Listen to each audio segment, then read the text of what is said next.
Hello, my name is Kevin, and in this video, I want to go back in time with you and look at how the English language has changed over the last 1,000 years.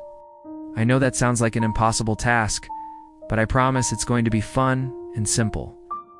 I'm going to take you on a brief tour of English history by showing you some examples of the language from different time periods. So get your time traveling shoes on, and let's do this. Before we start our journey through time, there are two things I should tell you about. Firstly, this isn't a complete history of the English language. That would take thousands of hours to make. Instead, I just want to show you some interesting examples from different periods.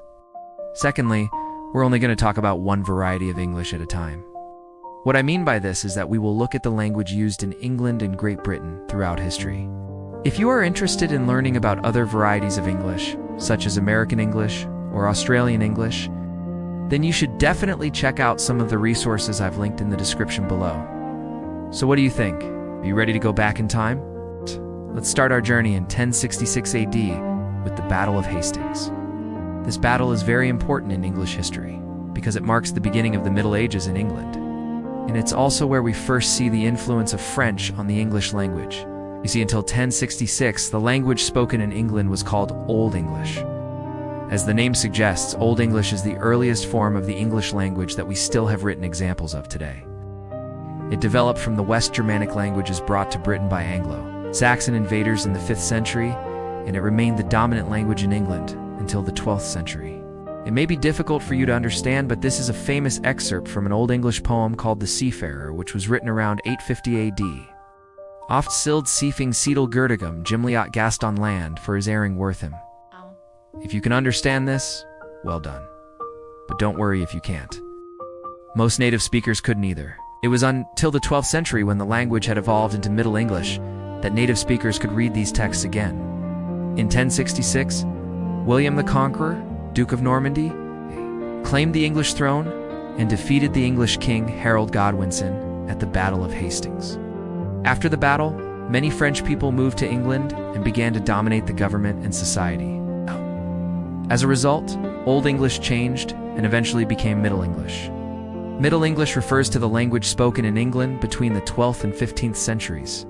During this period, the English language underwent significant changes due to external influences, particularly from Old French, as I mentioned earlier. Let me show you a famous example of Middle English. In 1471, a man named William Caxton arrived in England and introduced the printing press to the country.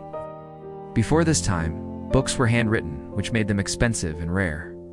But the printing press allowed for mass production of books, which made them cheaper and more widely available. This excerpt is from Caxton's first book printed in England, which was a translation of a French book called Recueil of the Histories of Troy by Raoul Lefebvre. One King Arthur had jiven the governance of his contra to King Lear. He took his leave and VNTA Kiddenin and all his host to get her with him.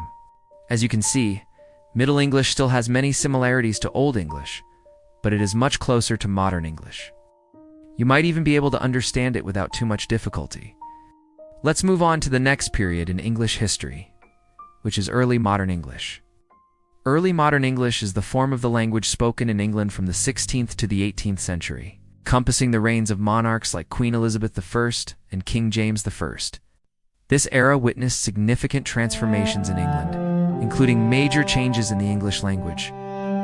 A defining feature of this period is the standardization of English spelling and grammar. Before this time, spelling and pronunciation varied widely across regions and social classes. But during the 17th century, grammarians and scholars began to codify the language, establishing standardized rules for spelling and grammar. This process was influenced by the works of scholars such as Robert Lowth and his 1762 book, A Short Introduction to English Grammar. These efforts aimed to create a common standard for the English language, reflecting the growing importance of literacy and education. Today, we often take these standardized rules for granted, but they have their roots in this period, laying the foundation for the modern English language. Let me give you an example of early modern English. This is from Shakespeare's play Hamlet, which was written in the 17th century. To be or not to be, that is the question. Whether tea is nobler in the mind to suffer the slings and arrows of outrageous fortune, or to take arms against a sea of troubles, and by opposing end them. Early modern English may be easier for you to understand than Old or Middle English, but it still requires some effort. Finally, let's talk about the last period in the history of the English language, which is modern English. The exact starting point for modern English is hard to pinpoint, but most experts agree that it started sometime in the late 18th century and continues up to today. Some linguists even argue that modern English began in the 16th century with the works of William Shakespeare. However, others consider the mid-18th century to be the starting point, marking a distinct phase in the language's evolution. During this period, the British Empire reached its peak, spreading English to every corner of the globe. Major changes in vocabulary and pronunciation occurred due to influences from other languages, including French, Latin, Greek, and indigenous languages from colonized regions. The Industrial Revolution also significantly impacted the language, introducing new words related to technology and urbanization. Today, modern English comes in many different forms, such as British English, American English, Canadian English, Australian English, and New Zealand English. Each variety has its own unique characteristics, but all of them share the common ancestor of the English language, we've been using since the 18th century.